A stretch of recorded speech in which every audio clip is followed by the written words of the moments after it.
하나님께서 이 민족에게 소망을 주시기 위해서 세우신 우리 안산제일교회 이 귀한 강단에 말씀을 나눌 수 있게 돼서 하나님께 영광 돌리고 또 담임 목사님과 장로님들께 감사의 말씀을 드립니다. 오직 하나님 영광만 드러나기를 원합니다. 제가 이 안산제일교회에 대한 특별한 이 마음이 있습니다. 제가 2013년 8월인데 그때 아마 이 교회에서 안산시 연합 집회가 있었던 것 같아요. 강사 목사님, 백동조 목사님이 오셔가지고 말씀을 전하시는데 저도 저기 맨 뒤에 앉아서 하나님 말씀을 들었거든요. 제가 그때가 이제 개척을 하고 한 1년 정도 막 지났을 때입니다. 여러분, 목사의 자존감은 교회의 크기와 성도의 숫자에서부터 나옵니다. 제가 목사인데도 저 뒤에 이렇게 앉아가지고 말씀을 듣는데 제 마음속에 무슨 생각이 드냐면, 그분이 또 제 고향 교회 목사님이시더라고요. 근데 그분이 그렇게 구수한 사투리를 써가면서 이 강단에서 복음을 전하는데, 하나님, 어떤 사람은 저런 강단에서 말씀을 전하는데 쓰시고 어떤 사람은 이 생고생을 시키십니까? 이런 마음이 드는데, 제가 저 뒤에 앉아있다가 마음속으로 이렇게 생각했어요. 나도 목회 열심히 해서 언젠가 꼭 저 강단에서 하나님 말씀을 전하는 그런 목사 되어야겠다. 그리고 하나님, 꼭 제게도 그럴 수 있는 기회를 주십시오. 이렇게 기도를 했습니다. 성가대가 찬양을, 그때 아마 1, 2층으로 있었는지, 성가대가 연합성가대 찬양을 하는데 이 웅장한 교회에서 그 찬양 소리가 들리는데 제가 눈물을 뚝뚝 흘렸어요. 찬양이 너무 아름답고 은혜가 되어서가 아니라, 저 숫자만 딱 떼다가 우리 교회에다 데려다 놓으면 얼마나 좋을까. 진짜 날개를 달 것 같은 그런 마음이 드는 겁니다. 제가 그때 그 마음을 가지고 비장한 결심을 하고 이제 마치고 돌아가는 길에, 그때 저하고 같이 사역하던 저희 교회 교육 목사님이 있었거든요. 그 목사님한테 얘기를 했어요. 양 목사, 두고 봐. 내가 반드시 저 안산제일교회 강단에서 말씀을 전하는 날이 올 거야. 비웃는 건 건강에 해롭습니다. 그때 백동조 목사님 꼭 이렇게 얘기를 하시더라고요. 비웃는 건 건강에 해롭습니다. 이렇게. 그랬더니 그 친구도 약간 비웃듯이 얘기를 하더라고요. 예, 이렇게. 이 말의 의미 아시죠? 아무렴요, 그렇게 하세요, 뭐 이런 뜻이잖아요. 그래서 그 친구 여하튼 1년을 못 버티고 나갔습니다. 그런데 제가 항상 그런 소망을 가지면서 하나님 앞에 기도하면서 이렇게 한 걸음 한 걸음 하나님께서 인도하시는 대로 목회를 하다 보니까 어느 날 작년에 화요전도대에 와서 말씀을 전했습니다. 저는 하나님이 그것을 제 소망을 들어주신 거라고 생각했습니다. 근데 하나님은 진짜 정확하시잖아요. 딱 1년이 지나고 난 다음에 하나님이 진짜 제가 저기서 보면서 기도했던 이 강단에서 하나님 말씀을 전하게 되었습니다. 제가 여기 오면서, 여러분 남의 얘기라고 그렇게 생각하실지 모르지만 저한테는 감격스러운 일입니다. 제가 여기로 오면서 생각한 게 뭐냐면, 안산제일교회는 터가 좋다. 이 강단에서 기도하면 다 이루어지는구나. 여러분, 하나님은 하나님의 기쁘심을 위하여 소망을 갖고 행하게 하신다고 그랬습니다. 여러분, 이곳에서 소망을 가지고 기도하시면 반드시 하나님께서 역사하실 줄로 믿습니다. 여러분, 이제 총동원 전도주의를 하신다고 하는데, 여러분, 태신자에 대한, 잃어버린 영혼에 대한 소망을 품고 기도하시면 하나님께서 반드시 그 영혼을 돌아오게 하실 줄로 믿습니다. 오늘 이 밤이 소망을 품는 밤, 기도하는 밤, 그리고 하나님의 역사를 이루는 그 출발점이 되시기를 주의 이름으로 축원합니다. 오늘 제가 읽은 이 본문 말씀은 제가 개척하고 목회를 하는 데 있어서 저에게 있어서 저를 일으켜준 것과 똑같은 그런 말씀입니다. 오늘 말씀을 일반적으로 이제 이해하시기를, 다 읽기를, 천국은 우리가 가진 모든 것을 다 팔아서라도 꼭 얻을 만한 가치가 있는 것, 우리의 모든 것을 다 헌신해서라도 반드시 가져야 할 것이라고 하는 그런 말씀입니다. 근데 저에게 이 말씀이 새롭게 들려지는 계기가 있었습니다. 제가 2012년 6월 달에 서울 성북구 정릉에 교회를 개척했습니다. 저희라도 서울에서 온 사람입니다. 얼굴은 비록 시골에서 온 것 같지만 제가 이 얘기를 어느 교회에서 했더니 또 되게 시골 사람들이 기분 나빠하더라고요. 우리도 그 정도는 아니다 이렇게 하시는데, 제가 이래도 서울 사람입니다.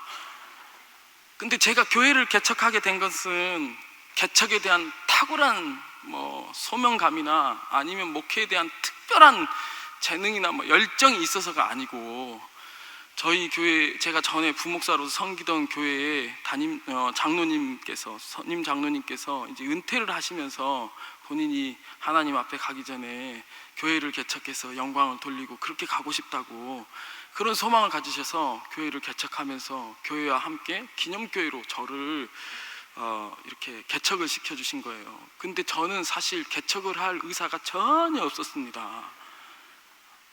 아니, 그분이 당신 영광 받으시는데 왜 저를 개입시키셔가지고 이렇게 힘든 길을 가게 만드시는지. 그래서 제가 저보고 기도해보라고, 그래서 제가 기도를 안 했습니다. 그리고 그 장로님 만날까봐 막 피해 다니고.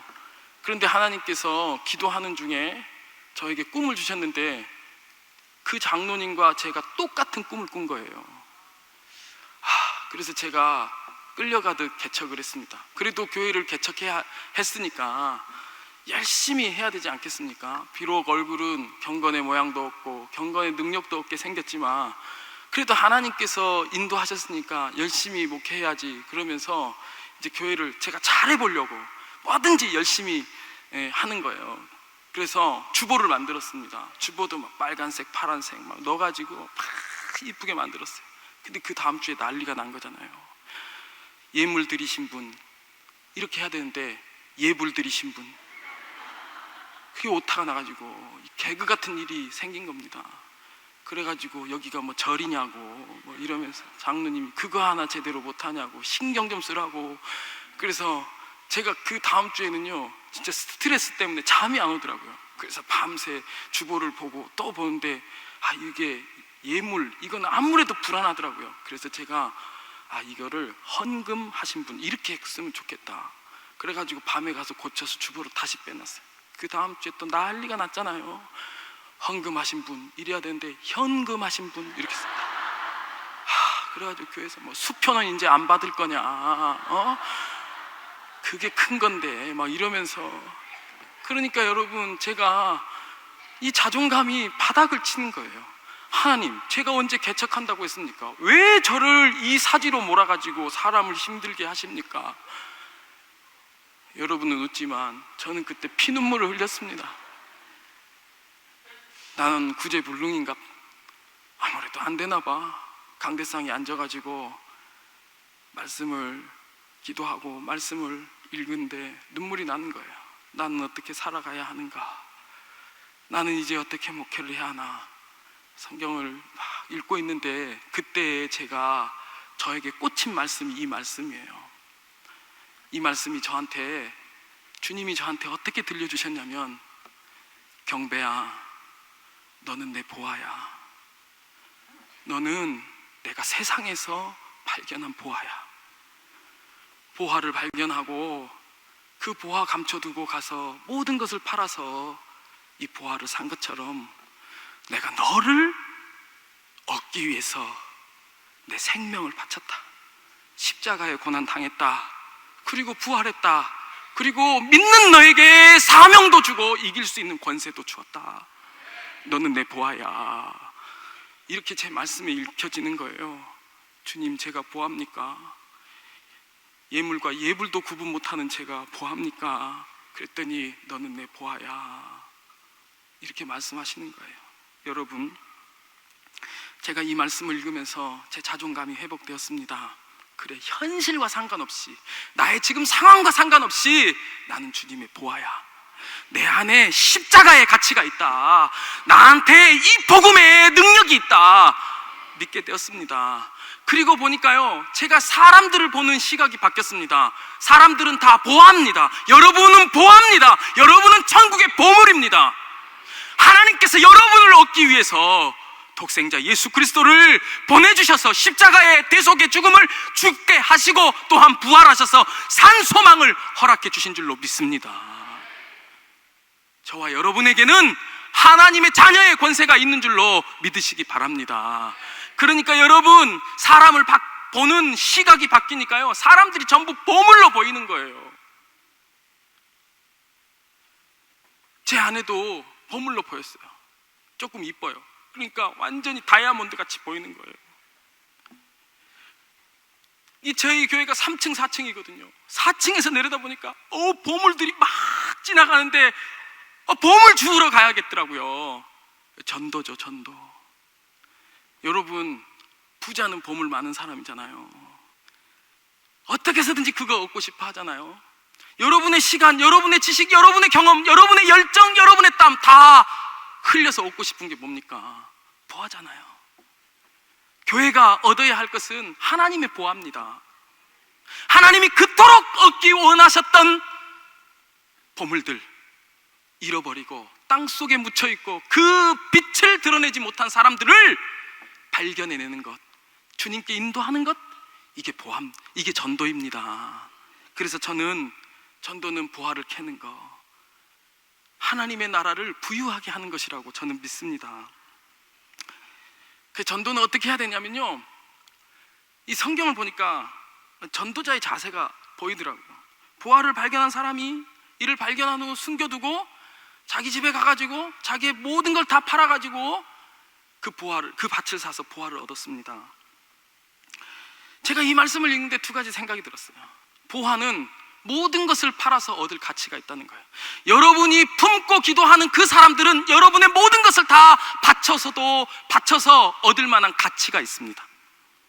뿐만 아니라 제가 이 말씀을 읽는 중에 또 하나 든 생각은 뭐냐면, 꼭 그렇게까지 해야 되나, 이런 생각이. 아니, 집 다 팔아가지고 얻을 만큼 해야 되느냐, 이런 거예요. 여러분, 가치가 있으면 그렇게 하는 거 아닙니까? 제가 이 말씀을 읽으면서 전도는 꼭 저렇게까지 해야 되나 할 정도로 해야 된다는 거예요. 여러분, 우리가 가서 복음 전하면 그 사람이 좋다 갑시다 하고 옵니까? 한 명도 없었습니다. 다 찾아가고 또 찾아가고, 그리고 월요일 날은 전도가 잘 됩니다. 주일날 우리 교회 좀 오시죠. 예수 믿으면 참 좋습니다. 이러면 월요일 날은 그런다 그래요. 화요일도 괜찮아요. 목요일부터 사람들이 전화를 좀 뜸하게 받고 대답도 그냥 건성으로 합니다. 주말이 되면 전화를 끕니다. 왼수도 그런 왼수가 없습니다. 그러니까 찾아가고 또 찾아가고 공을 들이고 시간을 들고 물질을 들이고 그렇게 해야 된다는 거예요. 여러분, 하나님은 우리가 그런 헌신과 희생을 통해서라도 그 잃어버린 한 사람이 주님께 돌아오는 것을 기뻐하십니다. 제가 교회를 개척했는데 저희 가족 4명, 장로님 4분, 그리고 피아노는 사놨는데 반주는 있어야 될 것 같아가지고 전에 교회에서 반주하던 남자 청년을 꼬았습니다. 반주자 구할 때까지만 반주를 해달라고. 그리고 지금까지 반주자를 안 구합니다. 그러니까 할 수 없이 우리 교회에 계속 있습니다. 그리고 그 교회 신학생인데 이제 군대에 가려고 영장을 받아놓고 있는 신학생 1명, 그 청년 이렇게 해가지고 교회 예배를 드렸습니다. 저희 교회가 한 100명 정도 앉으면 꽉 찰 수 있는 예배실인데 거기에 8명 앉아가지고 예배를 드리니까 빈자리가 더 많지 않습니까? 현실이더라고요. 현실. 이게 현실이구나. 그때부터 두려운 마음이 들었어요. 어떻게 해야 되느냐? 어떡합니까? 전도해야 되는 거예요. 그래서 보는 사람마다 교회 다니라. 그동안 한 번도 본 적이 없는 친척들, 친구들 다 전화해가지고 우리 교회 근데 개척했는데 우리 교회 같이 다니면 안 되겠냐고 그랬더니 안 된다 그러더라고요. 누구냐고 이러는 사람도 있어요. 누구? 그러면서 막 사정 해가지고 교회 오라고, 교회 다니면 너무 좋다고 막 그랬어요. 심지어 어느 정도였냐면요, 토요일날 밤에 제 아내가 밥을 하잖아요. 또 겁도 없이 손도 커가지고 왕손이거든요. 그래가지고 교인은 10명 오는데 밥은 한 30-40명어치 해놓는 거예요. 그럼 제가 막 이제 신경질 나는 거예요. 그래서 사람도 없는데 밥은 왜 이렇게 많이 하냐고. 그럼 자기가 가서 채우면 되잖아. 그러면서 밤 10시 넘어가지고 토요일날 밤에 막 문 연 상가만 있으면 들어가면 그 주인이 이제 밤에 문 닫으려고 있다가 손님이 들어온 줄 알고 좋아가지고 어서 오세요. 그런데 우리 교회 한 번만 와주면 안 되냐고.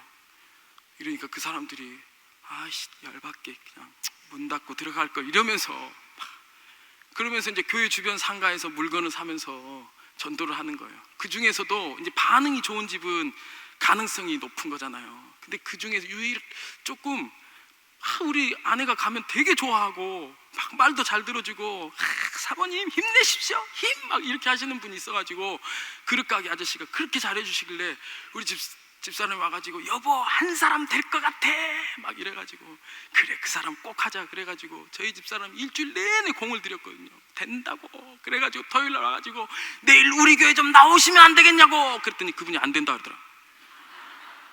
왜 안 되냐고 그랬더니 사실은 제가 여기 정릉 장로교회 안수 집사입니다.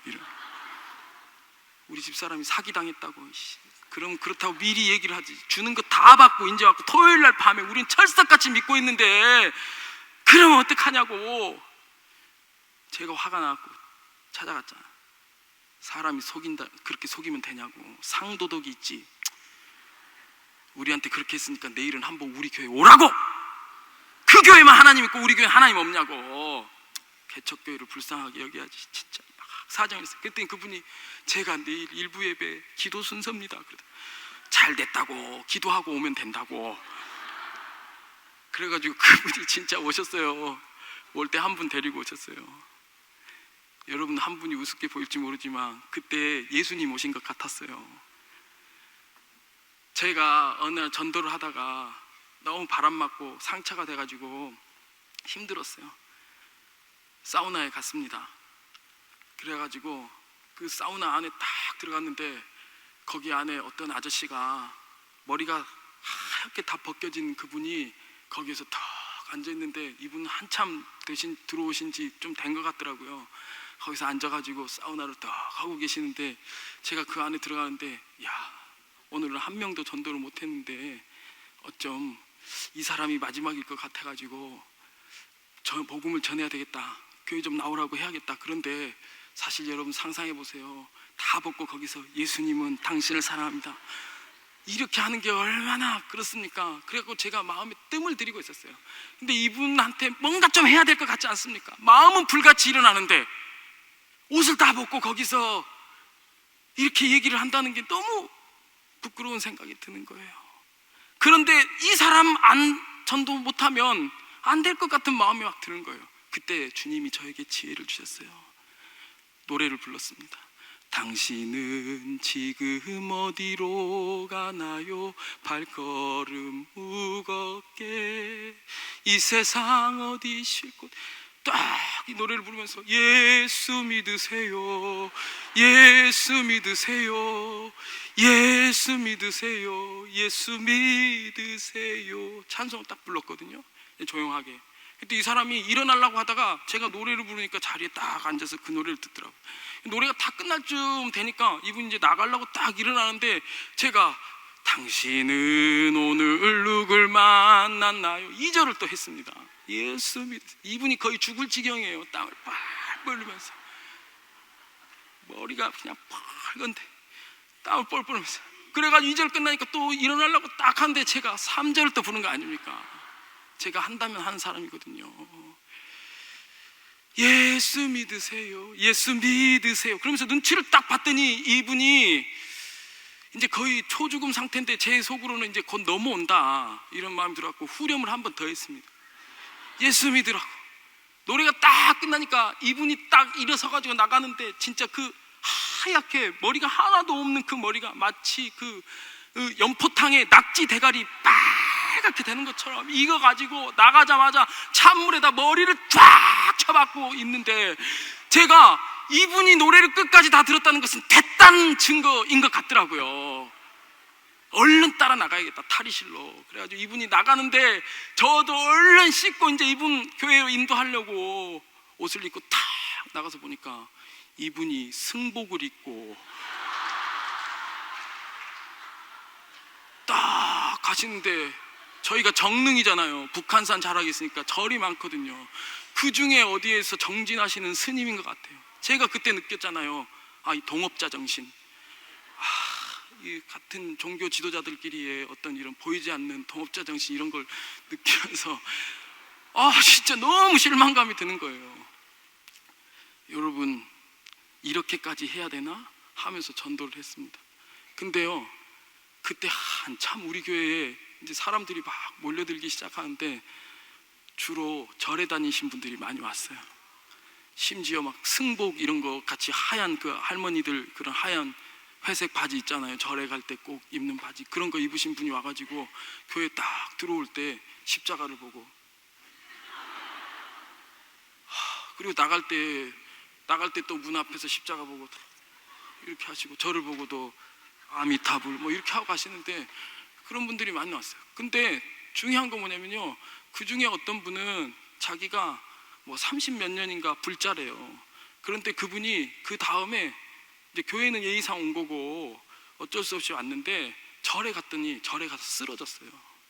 그리고 자기가 제일 좋아한 게 절밥이래요.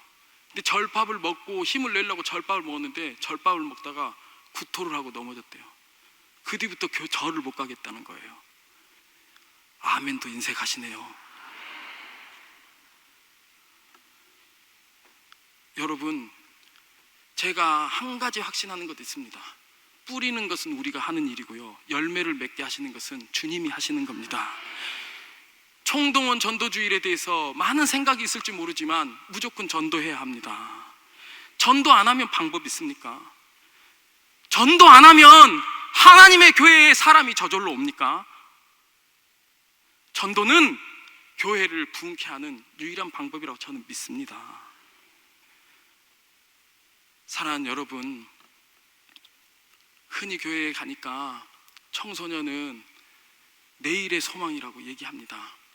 근데 그 말은 일정 정도 맞기도 하고 틀리기도 합니다. 그냥 청소년은 내일을 사는 거죠.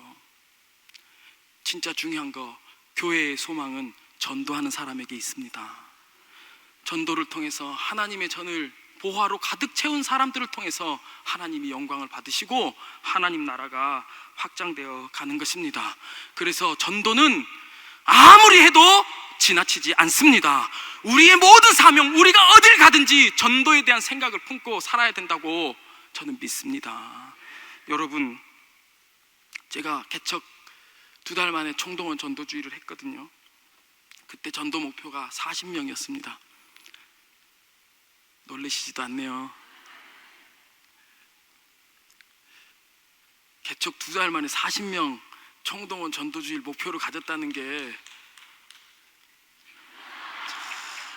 치려면 다 같이 치시든지 하시지. 진짜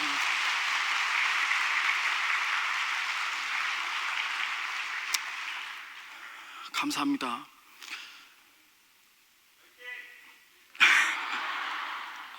저 설교하다가 또 화이팅 해본 거 처음입니다. 안산제일교회도 화이팅입니다.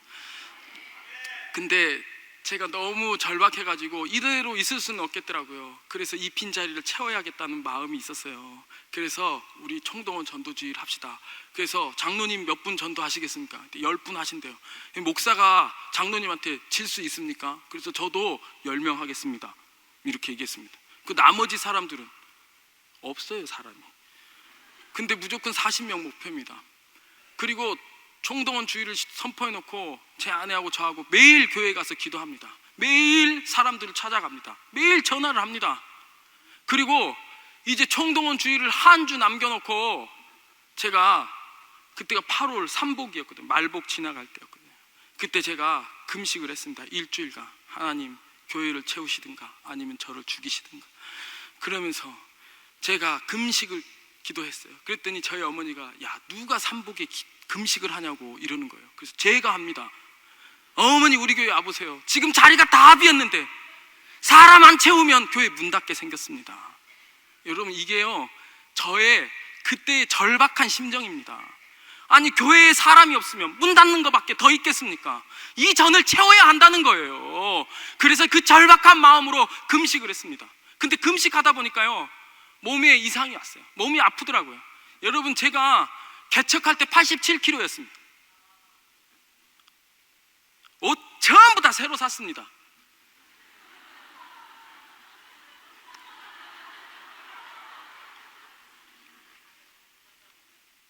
그때 얼굴이 얼마나 충만했는지 모릅니다. 지금 얼굴이 슬프잖아요. 금식 기도를 하는데 한 4일 이렇게 되니까요, 몸이 아파요. 삼복인데 땀이 안 나는 거예요. 그리고 쓰러졌어요. 너무 아팠어요. 너무 아팠어요. 저희 집사람이 병원에 가보라 하더라고요. 야, 금식하다 보면 병원에 가냐? 하나님 믿는 능력으로 하는 거지. 제가 그 믿음이 있었거든요. 그러다가 또 쓰러졌어요. 그리고 깨고 계속 삼복도에 땀 한 방울 안 흘리는데, 제가 토요일 날 교회 청소를 하는데 청소해 줄 사람이 없잖아요. 그때 이제 신학생 한 명, 그 군대 영장 받아놓은 그 신학생이 같이 청소를 하다가 제가 쓰러졌어요.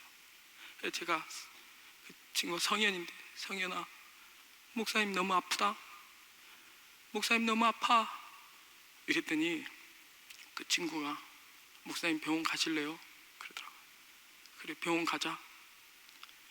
그래가지고 제가 병원에 갔어요.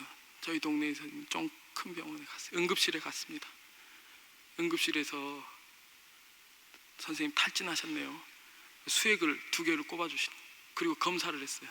그랬더니 당신 진짜 큰일 났어요. 급성 심부전증입니다. 신장의 기능이 완전히 멈췄대요. 그래서 땀도 안 나고 몸에 독소가 쌓였다는 거예요.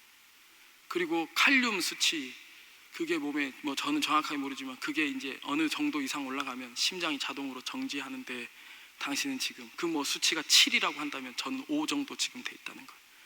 지금 빨리 응급 조치 안 하면 선생님 죽습니다. 제가 그랬어요. 저 개척교회 목사인데요, 오늘 청소해야 내일 예배를 드릴 수 있습니다. 그랬더니 그분이 웃으면서 목사님, 죽어요. 지금 치료 안 하면 죽는다고요. 그러니까 제가 할 수 없어요. 그래도 저 빨리 가서 청소해야 돼요. 그러면서 했더니 그분이 하는 말이, 그럼 수액을 제가 많이 놔드릴 테니까 빨리 하고 게토레이나 뭐 이런 이온 음료를 많이 마시라고. 그러면서 대신 병원에 나갈 때 각서를 하나 쓰십시오 그러더라고요. 각서가 뭐냐면, 내가 이 병원에 나가도 자의로 나간 거니까 죽어도 병원은 책임이 없다는 것을 사인을 하고 가래요. 그래서 제가 사인을 하고 나갔습니다. 그리고 교회 가서 청소를 했습니다. 교회를 청소를 하다 보니까 너무 서러웠습니다. 제가 십자가를 바라보고 빗자루를 던졌습니다.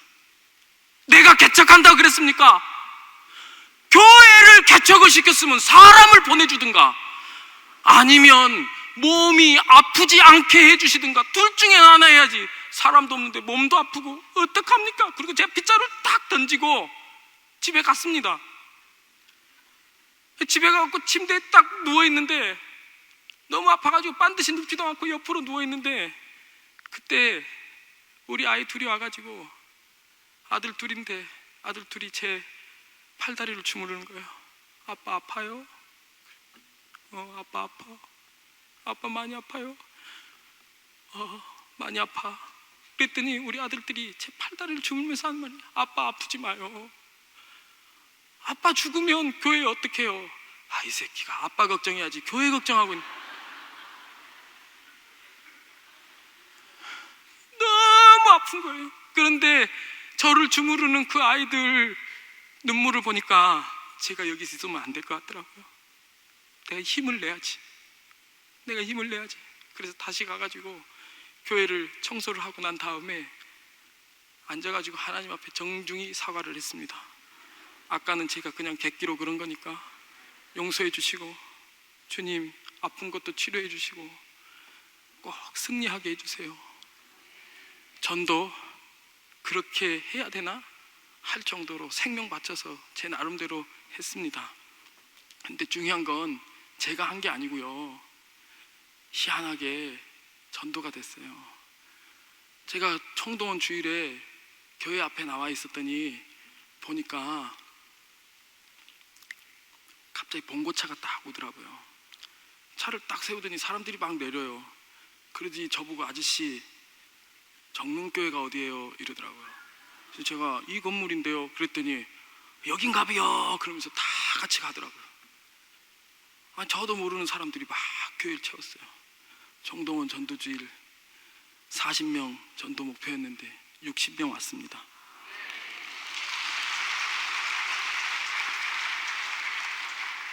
그런데 어쩜 그렇게 생퉁이들만 왔는지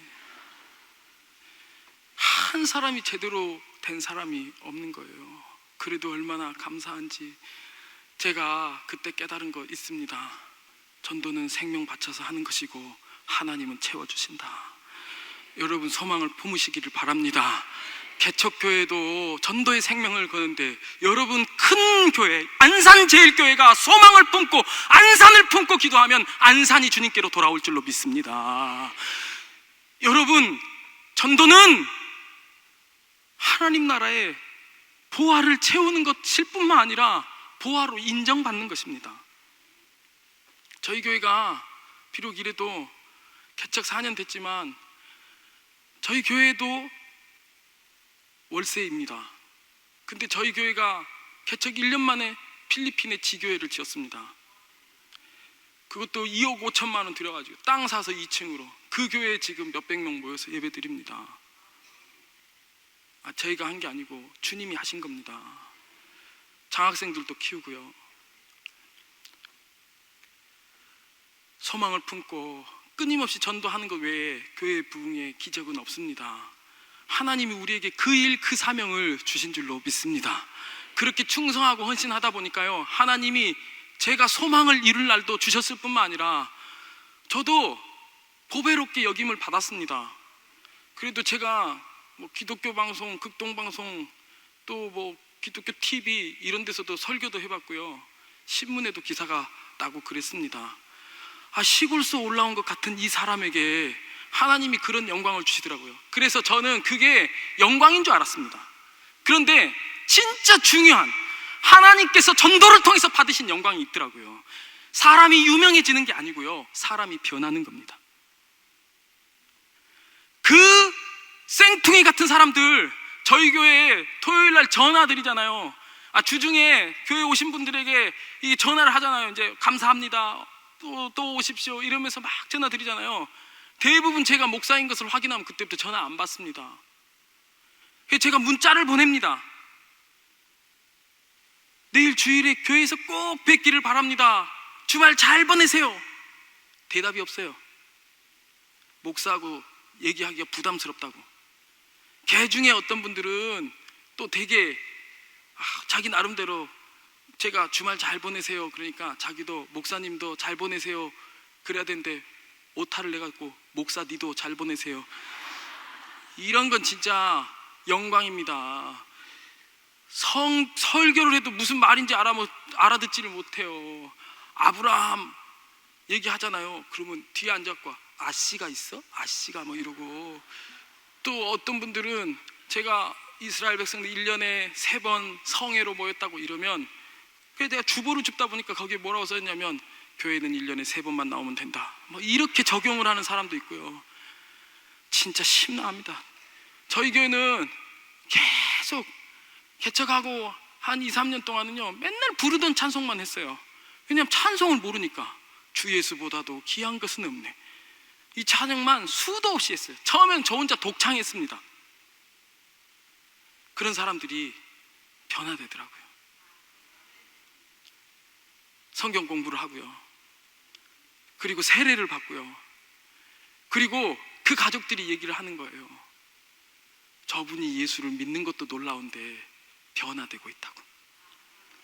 여러분, 누가 유명해지고 누가 잘되고 이게 중요한 게 아니라 사람이 변하는 게 중요하다는 겁니다.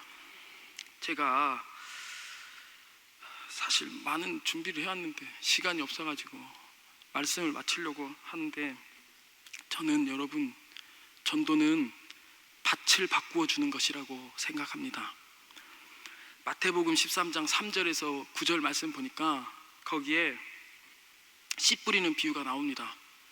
옥토에 뿌린 씨앗도 있고요, 길가에 떨어진 씨앗도 있고, 가시밭에 떨어진 씨앗도 있고, 돌짝밭에 뿌려진 씨앗도 있어요.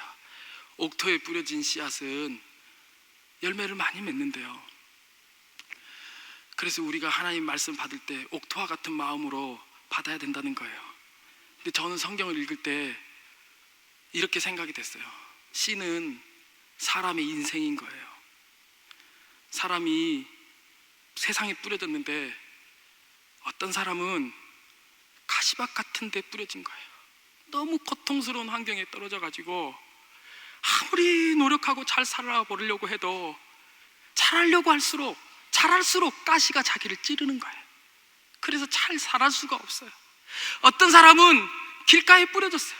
너무 유혹이 많은 환경에 뿌려진 거예요. 자기는 잘하고 싶은데 결심만 하면 더 고통스러운 일들이 생기는 거예요. 어떤 사람은 돌짝밭 같은 데 뿌려진 거예요. 해보려고 노력해도, 믿어보려고 해도 말씀이 깊이 들어가지가 않는 거예요. 그 씨는 왜 열매를 맺지 못할까요? 밭이 안 좋은 거예요. 우리의 인생 그렇잖아요. 잘 살아보려고 했는데 너무 아프고, 잘 살아보려고 했는데 유혹이 많고, 잘 살아보려고 했는데 어떻게 살아야 할지를 모를 때가 많지 않습니까? 세상에 많은 사람들이 그렇고 있다는 거예요. 그런데 이 씨가 옥토, 하나님의 말씀, 하나님의 약속 위에 심겨지면 그의 능력이 어떠하든지 간에 30배, 60배, 100배의 결실을 맺는다는 겁니다. 전도는 뭐냐면 밭을 옮겨주는 겁니다. 가시밭 같은 인생을 예수 그리스도의 복음의 밭으로, 돌짝밭에 떨어진 그 인생을 예수 그리스도의 생명의 밭으로, 저 길가에 뿌려진 그 하찮은 생명, 그 하찮은 인생을 예수 그리스도의 십자가의 밭으로 옮겨지면 그 사람의 인생은 그 이후로 하나님의 영광을 위하여 30배, 60배, 100배의 결실을 맺고도 남는 인생이 될 줄로 믿습니다.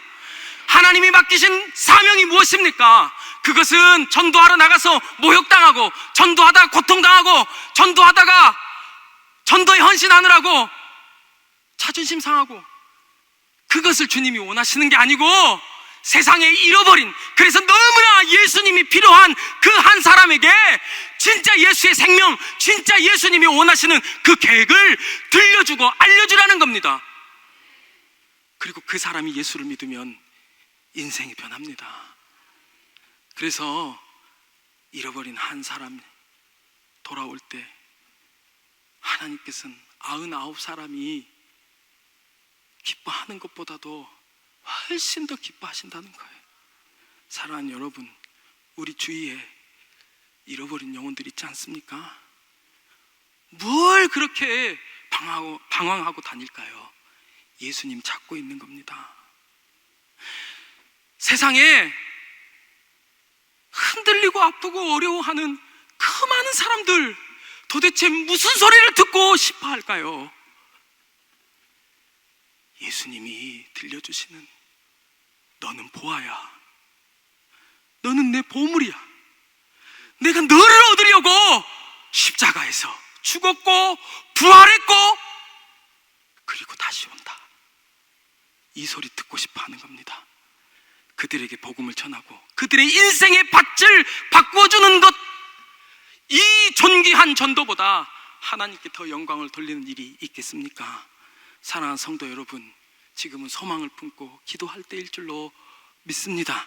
하나님 나라의 보화 같은 여러분, 하나님 나라의 보화 같은 안산제일교회 성도 여러분, 이 땅에 잃어버린 한 사람을 품고 그 한 사람을 위하여, 그 한 생명을 주님께 인도하시기 위하여 여러분, 오늘 이 자리에서 소망을 품고 기도하심으로 그리스도의 빛된 역사가 이 제단을 통하여 분명히 드러나게 되시기를 주님의 이름으로 축원합니다. 기도하겠습니다. 하나님 아버지, 은혜를 감사합니다.